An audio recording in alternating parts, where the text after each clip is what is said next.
ચાલો વિદ્યાર્થી મિત્રો નમસ્કાર. તો હવે આપણે લાસ્ટ લેક્ચરની અંદર આલ્કોહોલ, ફિનોલ અને ઇથર ચેપ્ટરની અંદર ઇથર સંયોજનો છે. તો ઇથર સંયોજનોની બનાવટ અને એના રાસાયણિક ગુણધર્મ છે એ રાસાયણિક ગુણધર્મની વાત કરતા હતા. તો ઇથર સંયોજનો છે એની અંદર CO બંધ તૂટવાના કારણે થતી પ્રક્રિયાનો આપણે અભ્યાસ કર્યો. હવે ત્યાર પછી આજના લેક્ચરની અંદર આપણે અભ્યાસ કરવો છે. છેલ્લો ટોપિક આ ચેપ્ટરનો બાકી છે, ઇલેક્ટ્રોન અનુરાગી વિસ્થાપનની પ્રક્રિયા. તો એની અંદર ઇલેક્ટ્રોન અનુરાગી વિસ્થાપનની પ્રક્રિયા છે. તો એની અંદર આપણે બીજો રાસાયણિક ગુણધર્મ છે. તો બીજા રાસાયણિક ગુણધર્મની અંદર વાત કરીએ ઇલેક્ટ્રોન અનુરાગી. તો ઇલેક્ટ્રોન અનુરાગી વિસ્થાપનની પ્રક્રિયા. તો ઇલેક્ટ્રોન અનુરાગી વિસ્થાપનની પ્રક્રિયા આપણે અભ્યાસ કરવાનો છે. હાલો, તો એની અંદર વિદ્યાર્થી મિત્રો આપણે ઇલેક્ટ્રોન અનુરાગી વિસ્થાપનની પ્રક્રિયા છે. તો તે પ્રક્રિયાની અંદર વાત કરીએ તો આપને ખબર છે કે ભાઈ ઇથર સંયોજન હોય તો ઇથર સંયોજનની અંદર આલ્કોક્સી સમૂહ. તો આલ્કોક્સી સમૂહ એટલે તમને ખ્યાલ હોવો જોઈએ. કયો સમૂહ? આલ્કોક્સી. તો આલ્કોક્સી સમૂહ એટલે શું થશે? OR. શું થશે? OR. ઓકે. તો હવે જો આલ્કોક્સી સમૂહ છે એટલે કે OR સમૂહ છે એ કેવો હોય? તો તમને બધાને ખબર છે કે ભાઈ OR સમૂહ જો કોના ઉપર બેન્ઝીન વલય સાથે જોડાયેલો હોય એટલે ઓક્સિજન છે એ બેન્ઝીન વલય સાથે જોડાયેલો હોય એટલે તમને ખબર છે કે ઓક્સિજન પાસે છે એ અબંધકારક ઇલેક્ટ્રોન યુગ્મ હોય. તો એ અબંધકારક ઇલેક્ટ્રોન યુગ્મનું છે એ શું કરશે? દાન કરશે. દાન કરી અને તમને તરત જ ખબર પડી જાય કે તે ઓર્થોપેરા નિર્દેશક અસર ધરાવશે. કઈ અસર? ઓર્થોપેરા. તો એ પણ આપણે સમજાવી દઈએ કે ભાઈ શા માટે ઓર્થો અને પેરા સમૂહ છે. તો એ ઓર્થોપેરા નિર્દેશક છે.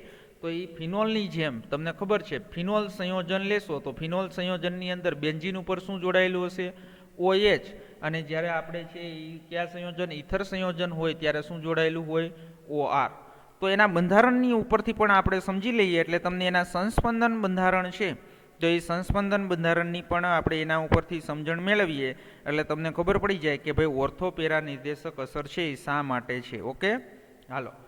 તો એની અંદર હવે આપણે વાત કરવાની છે ઇથર સંયોજન. તો ઇથર સંયોજન એટલે આપને ખબર છે કે ભાઈ બેન્ઝીન ઉપર છે એ આપણે શું કરીએ? તો બેન્ઝીન ઉપર અહીંયા ઓક્સિજન અને ઓક્સિજન સાથે શું જોડાયેલું હોય? તો ઓક્સિજન સાથે R જોડાયેલું હોય એટલે આપને શું થશે? AR એટલે એરોમેટિક, O અને R એટલે OR છે એને શું કહેવાય? આલ્કોક્સી સમૂહ કહેવાય.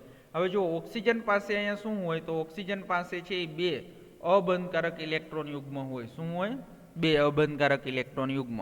તો હવે તમને વિદ્યાર્થી મિત્રો ખબર જ છે કે અહીંયા હાઇડ્રોજન હતો ફિનોલમાં અને અહીંયા જ્યારે છે એ શું આપણે લીધું? કે અહીંયા છે એ ઓક્સિજન લીધો. તો હવે એની અંદર આપણે સમજવું હોય તો તમને ખબર જ છે કે આ જે અબંધકારક ઇલેક્ટ્રોન યુગ્મ છે એ શું કરશે? તો ઓક્સિજન છે એ ઓક્સિજન અને કાર્બન વચ્ચે ડબલ બંધ બનાવશે. ઓકે. તો એના આપણે છે એ સંસ્પંદન બંધારણ દોરતા તો હવે આપને આવડે જ. તો એના સંસ્પંદન બંધારણની વાત કરીએ તો શું થશે? તો કે ભાઈ ઓક્સિજન R એક અબંધકારક ઇલેક્ટ્રોન યુગ્મ રહેશે અને અહીંયા છે એ શું કરી નાખશે? ઓક્સિજન અને કાર્બન વચ્ચે ડબલ બંધ બનાવશે. તો આ બંધ જે તૂટી અને એના ઇલેક્ટ્રોન કોને આપી દેશે? તો કાર્બનને. તો અહીંયા છે એ કાર્બનનો એક ઇલેક્ટ્રોન તો હશે જ, એક આ કાર્બનનો ઇલેક્ટ્રોન મેળવશે એટલે એના ઉપર કેવો ચાર્જ આવશે? માઇનસ. અને અહીંયા ઓક્સિજન ઉપર છે એ કેવો ચાર્જ આવશે? પ્લસ. તો એની અંદર આ બંધ અહીંયા, આ બંધ અહીંયા. ઓકે, હાલો, ખબર પડી? તો આ બીજું બંધારણ. હવે એની અંદર તમને ખબર છે કે આ જે ઇલેક્ટ્રોન છે આ કાર્બન અને આ કાર્બન વચ્ચે શું કરશે? બંધ બનાવશે. તો આ બંધના ઇલેક્ટ્રોન છે આ કાર્બનને આપી દેશે. ઓકે. તો પાછું તમને શું મળશે? એનું સંસ્પંદન બંધારણ. એટલે ઓક્સિજન R, અહીંયા પોઝિટિવ ચાર્જ, અહીંયા છે એ બે ઇલેક્ટ્રોન, અહીંયા ડબલ બંધ. હવે એની અંદર એક બંધ બનશે અને એક બંધ તૂટશે. ઓકે. તો એની અંદર અહીંયા બંધ બન્યો, આ બંધના ઇલેક્ટ્રોન આને આ કાર્બનને આપી દેશે એટલે એના ઉપર નેગેટિવ ચાર્જ આવી જશે અને આ બંધ એમનું. હજી શું થશે? તો એની અંદર આ ઇલેક્ટ્રોન આ કાર્બન અને આ કાર્બન વચ્ચે ડબલ બંધ બનાવશે. તો આ જે ઇલેક્ટ્રોન છે એ આ કાર્બનને આપી દેશે એટલે પાછું તમને એક બંધારણ મળશે. એટલે આ છે એ ત્રીજું બંધારણ અને અહીંયા પાછું આપણે એક બંધારણ મળશે. ઓક્સિજન R, અહીંયાના ઉપર પોઝિટિવ ચાર્જ, અહીંયા બંધ, આ બંધ બન્યો, આ બંધના ઇલેક્ટ્રોન અહીંયા આપી દેશે. ઓકે, હાલો હવે શું થશે તો એની અંદર આ જે ઇલેક્ટ્રોન છે એ અહીંયા કાર્બન કાર્બન વચ્ચે બંધ બનાવશે તો આ પાછા ઇલેક્ટ્રોન કોને આપી દેશે ઓક્સિજનને એટલે પાછું બંધારણ કોના જેવું થઈ જશે પહેલા બંધારણ જેવું એટલે આ ચોથું બંધારણ અને પહેલું અને પાંચમું બંધારણ પાછા કેવા થઈ જાય છે સરખા તો એની અંદર અહીં સિંગલ બંધ થઈ જશે એટલે હવે તમે આ જે પાંચે પાંચ એના સંસ્પંદન જે બંધારણો મળ્યા તો એ બંધારણ ઉપરથી તમે સમજી શકશો કે તમને ઇલેક્ટ્રોન ઘનતા વધારે ક્યાં છે તો એની અંદર ઇલેક્ટ્રોન ઘનતા છે એ તમે જોઈ શકશો કે ઇલેક્ટ્રોન ઘનતા છે એ તમે એટલે કે ઋણ વીજભાર છે એ ઋણ વીજભાર જો કયા સ્થાન ઉપર ઓર્થો અને પેરા સ્થાન ઉપર જ છે ઇલેક્ટ્રોન ઘનતા વધારે હોય છે તો ઓર્થો અને પેરા સ્થાન ઉપર ઇલેક્ટ્રોન ઘનતા છે એ ઇલેક્ટ્રોન ઘનતા વધારે હોવાના કારણે શું થશે તો ઇલેક્ટ્રોન ઘનતા છે એ વધારે હોવાના કારણે કે એની અંદર જે ઇલેક્ટ્રોન અનુરાગી વિસ્થાપનની પ્રક્રિયા થશે તો એ કયા સ્થાન ઉપર થશે તો ઇલેક્ટ્રોન અનુરાગી વિસ્થાપનની પ્રક્રિયા છે એ ઓર્થો અને પેરા સ્થાન ઉપર થશે તો આપણે જે ઇલેક્ટ્રોન અનુરાગી વિસ્થાપનની પ્રક્રિયાઓ જે છે સમજ્યા તો એની અંદર તમને બધાને ખબર છે halogenation sulphonation Friedel Crafts alkylation Friedel Crafts acylation અને નાઇટ્રેશન તો આ પાંચે પાંચ આપણે 11મા ધોરણની અંદર જે પ્રક્રિયાઓ ભણતા હતા તો જો બેન્ઝીન વલય ઉપર છે એ શું જોડાયેલું હોય OR એટલે કે આલ્કોક્સી સમૂહ જોડાયેલ હોય તો આલ્કોક્સી સમૂહ જોડાયેલ હોય તો એ કેવું નિર્દેશક અસર છે તો કેવી નિર્દેશક અસર છે ઓર્થોપેરા નિર્દેશક અસર છે કેવી છે ઓર્થોપેરા તો એ ઓર્થોપેરા નિર્દેશક અસર હોવાના કારણે શું થશે તો એના કારણે છે કે ભાઈ નવું જે દાખલ થતું ક્રિયાશીલ સમૂહ છે તો એ ક્યાં દાખલ થશે તો નવું છે એ ક્રિયાશીલ સમૂહ જે દાખલ થશે તો એ કોના ઉપર દાખલ થશે તો એ કે ઓર્થો સ્થાન અને પેરા સ્થાન ઉપર છે એ દાખલ થશે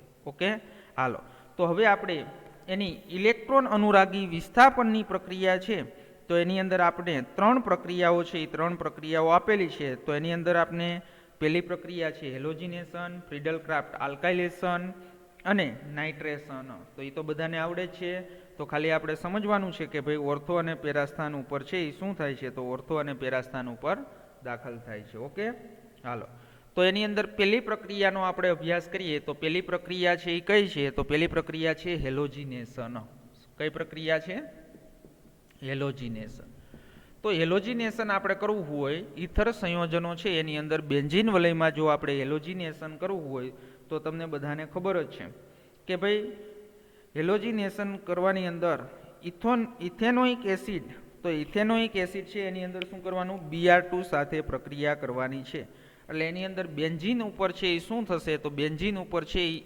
OCH3 ક્રિયાશીલ સમૂહ હોય તો એના પહેલા નામકરણની આપણે વાત કરી દઈએ અહીંયા OCH3 તો OCH3 ક્રિયાશીલ સમૂહ જોડાયેલું હોય તો એનું સામાન્ય નામકરણ તમારે કરવું હોય તો સામાન્ય નામકરણ એનું શું છે એનિસોલ શું કહેવાય એને એનિસોલ તો એનિસોલ છે એનું તમારે શું કરવું છે હેલોજિનેશન પણ હેલોજિનેશનમાં આપણે શું કરવું છે તો હેલોજિનેશનની અંદર બ્રોમિનેશન કરવું છે તો એનિસોલનું છે એ આયન 3 બ્રોમાઇડ ઉદ્દીપકની ગેરહાજરીમાં પણ ઇથેનોઇક એસિડમાં છે એ ઓગાળેલા બ્રોમિન સાથે પ્રક્રિયા કરવામાં આવે છે તો આનું કારણ શું છે કે મિથોક્સી સમૂહ વડે છે એ બેન્ઝીન વલયનું થતું સક્રિયકરણના કારણે છે એ પેરા અને ઓર્થોસ્થાન ઉપર છે એ ઓર્થોસ્થાન ઉપર શું થશે Br2 છે એ Br2 વિસ્થાપન કરશે તો એની અંદર વિદ્યાર્થી મિત્રો આ એક વસ્તુ ખાસ યાદ રાખવાની છે કે ભાઈ જ્યારે તમે છે અત્યાર સુધી તમે ભણ્યા તો એની અંદર શું હતું કે જો તમારે બ્રોમિનેશન કરવું હોય તો બ્રોમિનેશન તમે શું કરતા હતા FeBr3 ની હાજરીમાં કરતા હતા ને જો બ્રોમિનેશન તમારે છે એ કરતા હોય અત્યાર સુધી બેન્ઝીનનું બ્રોમિનેશન કરતા હતા પછી OH નું બ્રોમિનેશન કરતા હતા તો FeBr3 ની હાજરીમાં એટલે કે આ ઉદ્દીપક છે તો આ ઉદ્દીપકની હાજરીમાં પ્રક્રિયા Br2 સાથે કરતા હતા તો આ ઉદ્દીપકની હાજરીમાં તમે Br2 સાથે પ્રક્રિયા કરતા હતા એટલે તમને શું મળતું હતું બ્રોમિનેશન થતું હતું પણ અત્યારે જ્યારે તમે એનિસોલ છે તો એ એનિસોલનું તમે છે એ બ્રોમિનેશન કરવું છે ત્યારે ઇથેનોઇક એસિડમાં શેની અંદર તો ઇથેનોઇક એસિડમાં છે એ શું કરવાનું છે તો ઇથેનોઇક એસિડમાં Br2 ને છે એ દ્રાવ્ય કરવાનો છે શેની અંદર ઇથેનોઇક એસિડ તો ઇથેનોઇક એસિડમાં છે એ શું કરશો તો ઇથેનોઇક એસિડમાં છે એ એસિડમાં Br2 સાથે પ્રક્રિયા કરશો તો બ્રોમિનેશનની પ્રક્રિયા થશે અહીંયા છે FeBr3 લેવામાં આવતું નથી ઓકે હાલો તો એની અંદર હવે એક ઓર્થો સ્થાન ઉપર અને એક પેરા સ્થાન ઉપર શું થશે? Br છે એ Br હાઇડ્રોજનનું છે એ શું કરશે? વિસ્થાપન કરશે. ઓકે, એટલે આપણે નિપજ છે એ શું મળશે? તો કે ભાઈ OCH3 Br અને પ્લસ બીજી નિપજ છે એ શું મળશે આપને? OCH3 અને પેરા સ્થાન ઉપર શું જોડાશે? Br. ઓકે, હાલો, તો આના નામકરણ આપણે કરવા હોય તો આનું નામ શું થાય? તો આનું નામ છે ઓર્થોબ્રોમો એનિસોલ. ઓર્થો સ્થાન ઉપર શું જોડાણું છે? Br. તો એને શું કહેવાય? ઓર્થોબ્રોમો એનિસોલ. શું કહેવાય એને? ઓર્થોબ્રોમો એનિસોલ. અને આને છે એ આપણે કેવું હોય તો શું કહેવાય? પેરાબ્રોમો એનિસોલ. પેરા સ્થાન ઉપર જોડાય ને એટલે એને પેરાબ્રોમો શું કહેવાય? એનિસોલ. ઓકે, હાલો, તો એની અંદર પેરાબ્રોમો એનિસોલ અને ઓર્થોબ્રોમો એનિસોલ. તો તમને તરત જ ખબર પડી જવી જોઈએ, મેં તમને આગળ ઘણી વખત કીધું છે કે આ અણુ છે એ આણ્વીય સમમિતીય અણુ છે. જો બે એક સરખા ભાગ પાડી શકાય તો એ આણ્વીય સમમિતીય અણુ હોવાના કારણે છે આ નિપજને કઈ નિપજ કહેવાય? તો આ નિપજને છે એ મુખ્ય નિપજ કહેવાય. અને આ નિપજ છે એને કઈ નિપજ કહેવાય? તો આને ગૌણ નિપજ કહેવાય. ઓકે, અને આ પ્રક્રિયાની અંદર મુખ્ય નિપજ છે એ કેટલા ટકા મળે છે? તો મુખ્ય નિપજ છે એ 90% છે એ આપને શું આપે છે? મુખ્ય નિપજ આપે છે. હાલો, તો બધાને આવડી ગયું બ્રોમિનેશન. પણ એક વસ્તુ ખાસ યાદ રાખજો કે એનિસોલનું જ્યારે તમારે બ્રોમિનેશન કરવું હોય ત્યારે FeBr3 ની હાજરીમાં પ્રક્રિયા નથી કરવાની, ઇથેનોઇક એસિડમાં Br2 ને દ્રાવ્ય કરવાનો છે. સમજાણું? હાલો, પછી વાત કરીએ બીજી પ્રક્રિયા આપેલી છે એના રાસાયણિક ગુણધર્મની અંદર, ફ્રીડલ-ક્રાફ્ટ પ્રક્રિયા. તો ફ્રીડલ-ક્રાફ્ટ આલ્કાઇલેશન અને એસાઇલેશન બે પ્રક્રિયાઓ આપણે ભણવાની છે. શું ભણવાનું છે? ફ્રીડલ-ક્રાફ્ટ આલ્કાઇલેશન અને ફ્રીડલ-ક્રાફ્ટ એસાઇલેશન. તો ફ્રીડલ-ક્રાફ્ટ આલ્કાઇલેશન અને ફ્રીડલ-ક્રાફ્ટ એસાઇલેશનની અંદર વાત કરીએ તો ફ્રીડલ-ક્રાફ્ટ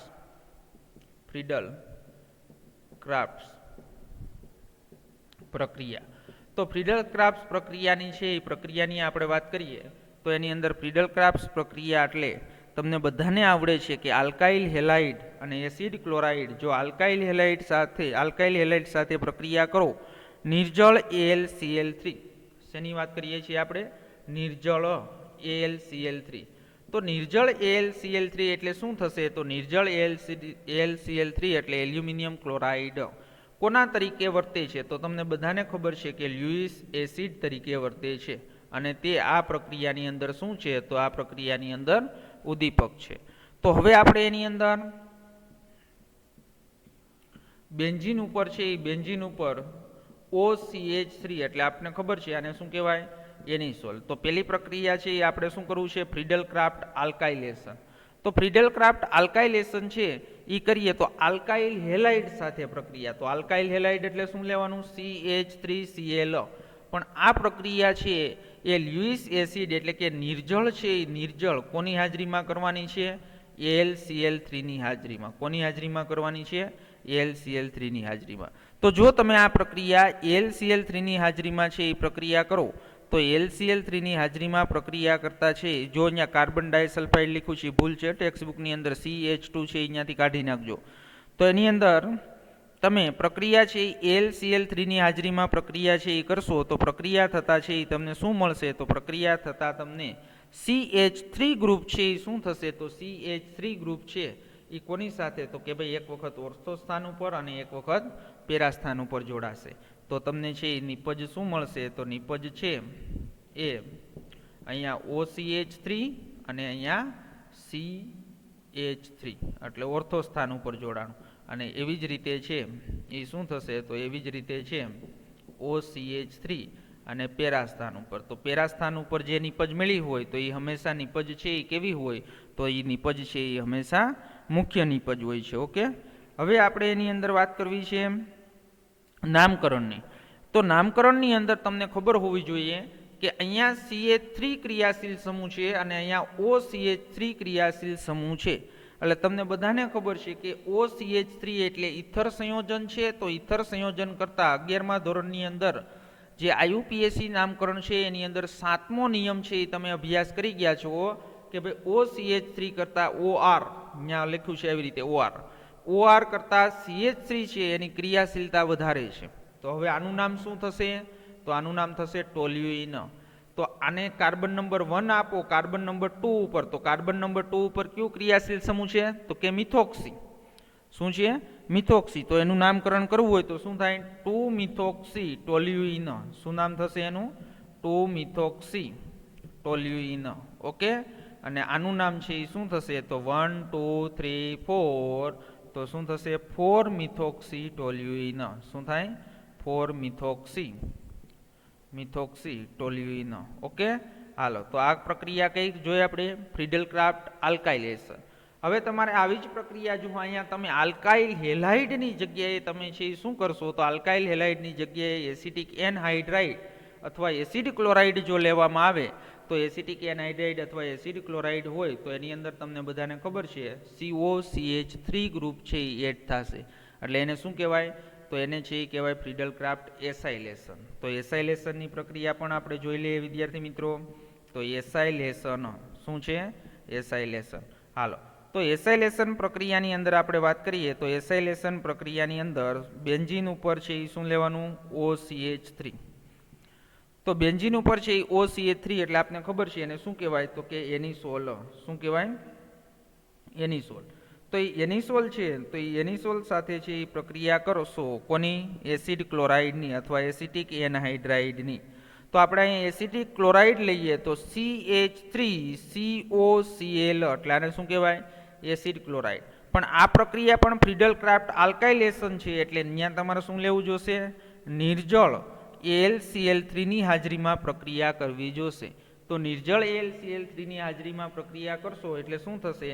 તો કે ભાઈ COCH3 ગ્રુપ છે અહીંયા ઓર્થો સ્થાન ઉપર જોડાશે અને અહીંયા પેરા સ્થાન ઉપર જોડાશે. તો આપણે એની અંદર છે એ શું થશે? તો એની અંદર અહીંયા OCH3 અને અહીંયા COCH3 જોડાશે અને પ્લસ અહીંયા છે એ પેરા સ્થાન ઉપર જોડાશે. શું થશે? પેરા સ્થાન એટલે OCH3 અને અહીંયા શું જોડાશે? COCH3. ઓકે. હાલો, તો હવે આ જે પ્રક્રિયા છે તો એ પ્રક્રિયાની અંદર આપણે વાત કરીએ તો આનું નામ શું થશે? તો આના નામની અંદર વાત કરીએ તો તમને બધાને ખબર છે કે જો બેન્ઝીન ઉપર COCH3 ગ્રુપ હોય તો એનું નામ છે એસિટોફિનોન. શું કહેવાય? બેન્ઝીન ઉપર COCH3 હોય તો એને કહેવાય એસિટોફિનોન. શું કહેવાય એને? એસિટોફિનોન. તો હવે તમને ખબર છે કે આ ગ્રુપની કીટોનની ક્રિયાશીલતા વધારે એટલે એને પહેલા નામકરણ 1 અને 2. તો હવે અહીંયા OCH3 એટલે આગળ વાત કરી મિથોક્સી. તો બીજા નંબર ઉપર શું આવ્યું? મિથોક્સી. એટલે શું નામ થશે? 2 મિથોક્સી એસિટોફિનોન. શું થશે? 2 મિથોક્સી એસિટોફિનોન. ઓકે. અને એવી જ રીતે આનું નામ કરવું હોય તો 1 2 3 4 એટલે 4 મિથોક્સી એસિટોફિનોન. આવડે બેયના નામકરણ. હાલો, તો વ્યવસ્થિત રીતે છે એ શું કરવાનું છે? કમ્પ્લીટ છે આ બે પ્રક્રિયા કરવાની છે, ફ્રીડલ ક્રાફ્ટ આલ્કાઇલેશન અને ફ્રીડલ ક્રાફ્ટ એસાઇલેશન. અને હવે ત્રીજો રાસાયણિક ગુણધર્મ આપ્યો છે તો ત્રીજા રાસાયણિક ગુણધર્મની વાત કરીએ નાઇટ્રેશન. કયો ગુણધર્મ જોવાનો છે? નાઇટ્રેશન. હાલો, તો નાઇટ્રેશન છે તો નાઇટ્રેશન આપણે સમજીએ. તો નાઇટ્રેશનની વાત કરીએ તો નાઇટ્રેશન સમજીએ. તો નાઇટ્રેશન કરવું હોય તો તમને બધાને ખબર છે કે નાઇટ્રેશન કોની હાજરીમાં થાય? તો કે ભાઈ સાંદ્ર H2SO4 અને HNO3 ની હાજરીમાં. ઓકે. અને ક્યુ ગ્રુપ લાગશે? તો ક્યુ ગ્રુપ લાગશે NO2+. ખબર છે ને બધાને? તો NO2+ ગ્રુપ ઓર્થો અને પેરા સ્થાન ઉપર લાગશે. તો આપણે એનિસોલની વાત કરીએ તો એનિસોલ એટલે બેન્ઝીન ઉપર OCH3. શું થશે? બેન્ઝીન ઉપર OCH3.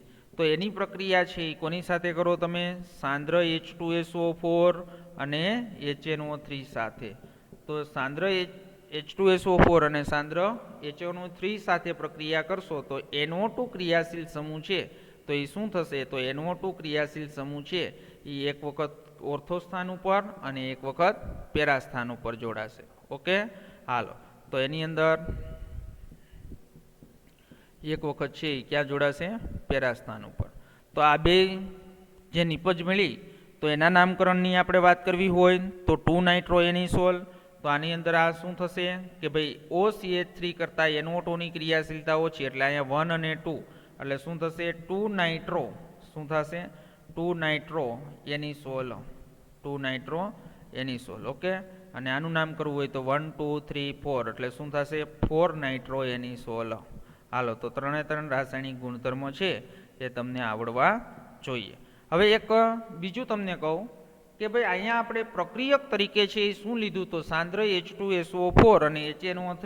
તો નીટ માટે હું તમને એમ કહું છું કે H2SO4 સાથે પ્રક્રિયા થઈ અને HNO3 બને છે, તો અહીંયા નિપજ શું મળે અને કોણ આની અંદર છે એસિડ તરીકે વર્તે છે અને કોણ છે એ બેઝ તરીકે વર્તે છે, આ તમારે તમારી જાતે ગોતવાનું છે.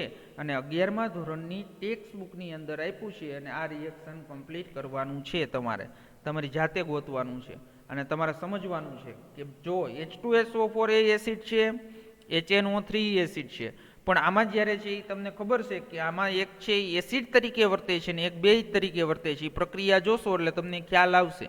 અહીં મારે પ્રક્રિયા લખી નથી દેવી તમને, તો એ તમને જોશો એટલે તમને ખ્યાલ આવી જશે. અને આની અંદર પ્રક્રિયક કોણ છે અને ઉદ્દીપક કોણ છે એ પણ તમારે તમારી જાતે એ પ્રક્રિયા જોઈ અને પછી તમારે એ કહેવાનું છે. ઓકે, એટલે એ જાતે સમજવાનું છે, કારણ કે એમાંથી ઘણી વખત નીટમાં MCQ છે એ પૂછાય છે, એટલે તમને ખબર હોવી જોઈએ.